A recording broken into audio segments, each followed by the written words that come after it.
விருதுநகர் மாவட்டம் கிருஷ்ணன் கோவிலில் கல்வி பணியில் கடந்த 34 ஆண்டுகளாக சிறப்பாக சேவையாற்றி வரும் பிபிஎம்எம் கல்வி நிறுவனங்கள், கலை மற்றும் அறிவியல் கல்லூரி, பொறியியல் கல்லூரி, நர்சிங் கல்லூரி, கல்வியியல் கல்லூரி உள்ளிட்ட பல்வேறு கல்வி நிறுவனங்கள் ஒரே வளாகத்தில். சட்டப்பேரவையில் தொகுதி மறுவரையறை எதிர்ப்பு தீர்மானம் குரல் வாக்கெடுப்பு மூலமாக சட்டப்பேரவையில் நிறைவேறியிருக்கிறது. மேலும் இது தொடர்பான கருத்துக்களை பகிர்வதற்காக அரசியல் விமர்சகர் ரவீந்திரன் துரைசாமி நம்மோடு இணைப்பில் இணைகிறார். சார் வணக்கம். சட்டப்பேரவையில் தொகுதி மறுவரையறை எதிர்ப்பு மசோதா ஒருமனதாக குரல் வாக்கெடுப்பின் மூலமாக நிறைவேற்றப்பட்டிருக்கு. இது பற்றி உங்களுடைய கருத்து என்ன சார்? இல்ல, தொகுதி மறுவரைங்கிறது இந்திய பாராளுமன்றம் முடிவு செய்யக்கூடிய விஷயம். தமிழக சட்டசபைக்கு தன்னுடைய உணர்வை காட்டக்கூடிய ஒரு உரிமை இருக்கிறது. அதுல நாம தவறுன்னு சொல்ல முடியாது. தமிழக மக்கள் உணர்வாட்டு தமிழக சட்டசபை ஒரு தீர்மானத்தை நிறைவேற்றிருக்கிறாங்க. ஆனா இது இந்திய நாடாளுமன்றம் முடிவு செய்யக்கூடிய விஷயம். அதுல நம்மளுடைய மக்களவை உறுப்பினர்களுக்கும் மாநிலங்களவை உறுப்பினர்களுக்கும் ஒரு பெரிய ரோல் இருக்கத்தான் செய்கிறது.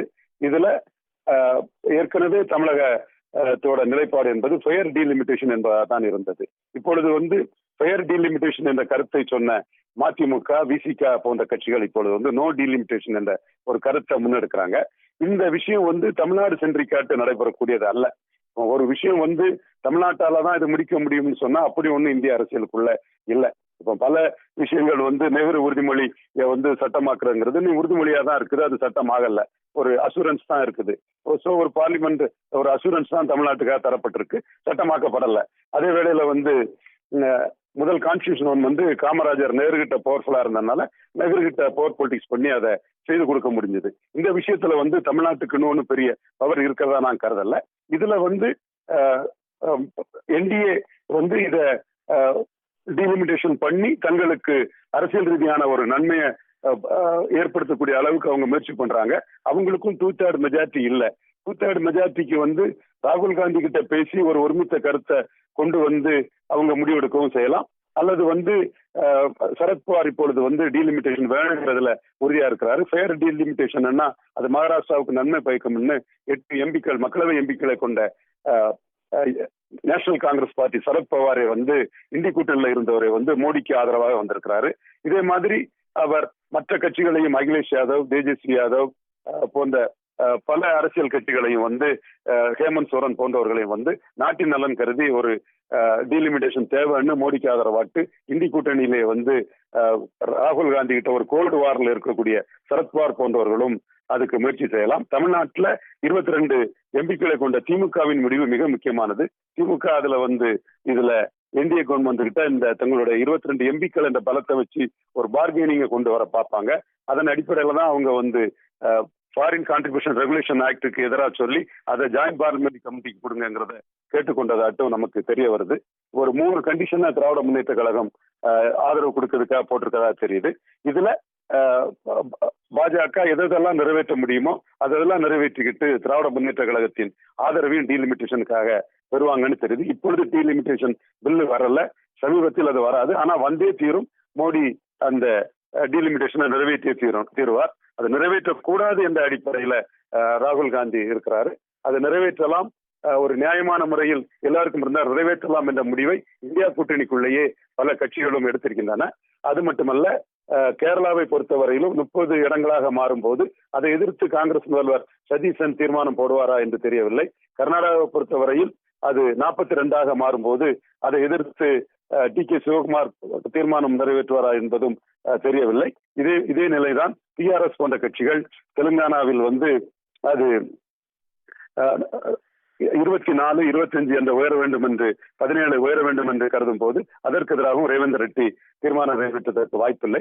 எனவே இது தொடர்பாக காங்கிரஸுக்குள்ளும் மோடியின் கருத்துக்கு ஆதரவு இருக்கிறது, இந்தியா கூட்டணிக்குள்ளும் மோடியின் கருத்துக்கு ஆதரவு இருக்கிறது. என்றாலும் 2/3 எண்ணிக்கை வருவதற்கு திமுகவின் 22 மிக முக்கியமானதாக இருக்கிறது.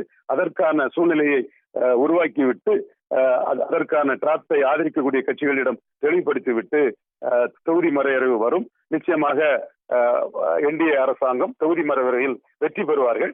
அது எல்லா மாநிலங்களுக்கும் ஒரு நியாயமான இதா இருக்கும். குறிப்பாக தென் மாநிலங்களுக்கு மிகுந்த ஒரு நன்மை தரக்கூடிய அளவுக்கு இருக்கும். காரணம், தென் மாநிலங்களின் ஆதரவில் தான் மோடி இப்பொழுது பிரதமராக இருக்கிறார். காரணம், தெலுங்கானாவில் உள்ள 8 எம்பிக்கள், கர்நாடகாவில் கிடைத்த மெஜாரிட்டி எம்பிக்கள், ஆந்திராவில் கிடைத்த ஸ்வீப் மற்றும் கிழக்கு பகுதியான ஒரிசாவில் கிடைத்த ஸ்வீப், இதுதான் மோடி இப்பொழுது பிரதமராக இருக்க காரணம். இந்த மாநிலங்களுக்கு மோடி பெரிய அளவு நன்மை செய்வார். அது மோடிக்கு 4வது முறையும் பெரிய வெற்றி கொடுத்துவிடும் என்ற அடிப்படையில் காங்கிரஸ் கூட்டணி அரசு இதற்கு எதிரான ஒரு தீர்மானத்தை நிறைவேற்றியிருக்கிறது.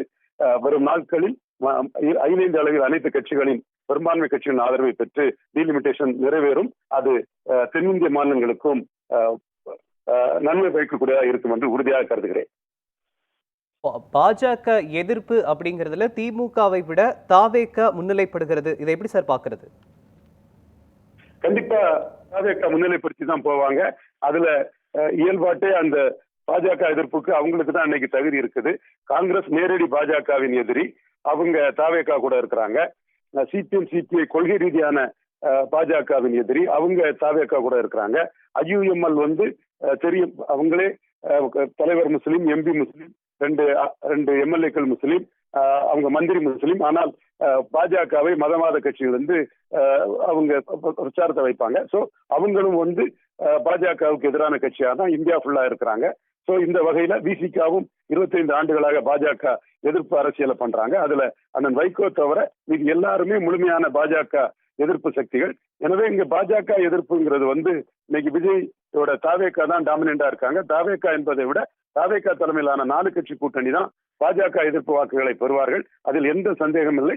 குறிப்பாக திராவிட முன்னேற்ற கழகத்திற்கு சட்டமன்றத்தில் கிடைத்த இஸ்லாமிய வாக்குகளும் ஐயுஎம்எல் போன்ற கட்சிகள் காயிதே மில்லத்தை சாதிக்க முடியாததை நவாஸ்கனியும் காதர் மீதும் சாதித்த சூழ்நிலையில் அந்த வாக்குகளும் பாஜக எதிர்ப்பு வாக்குகளாக தாவேகா தலைமையிலான 4 கட்சி கூட்டணி அந்த கூட்டணிக்கு தான் போக வாய்ப்பு இருக்கு. கூட்டணி அரசு, அது கூட சிபிஎம் இருப்பாங்க, மதிமுகவும் இருப்பாங்க.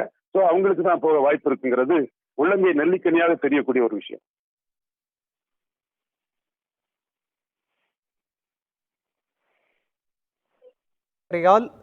தென் மாநிலங்களுக்கு பாதிப்பு ஏற்படாது அப்படின்னு சொன்னாருன்னு சட்டப்பேரவையில் எடப்பாடி பழனிசாமி தெரிவிச்சிருந்தாரு.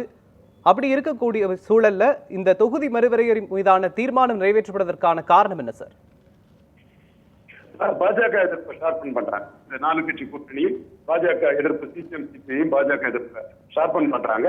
அதுதான் நான் சொன்னேன். ஃபேர் லிமிடேஷனுக்கு ஆதரவு தெரிவித்த அண்ணன் வைகோவும் சகோதரர் தொல்தொருமாவும் இப்பொழுது நோ டீலிமிட்டேஷன் சொல்றாங்கன்னா அவங்க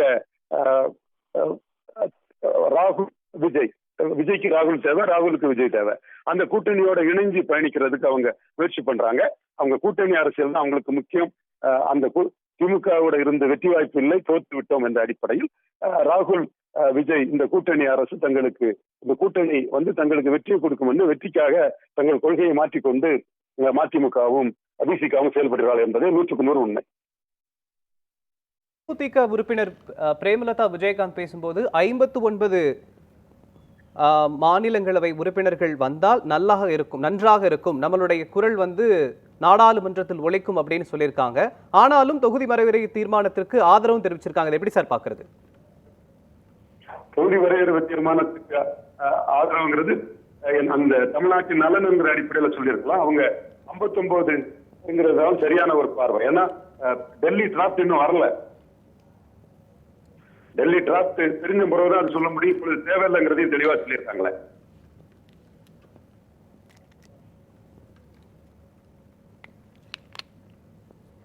இணைப்பில் தங்களுடைய கருத்துக்களை பகிர்ந்தமைக்கு நன்றி சார்.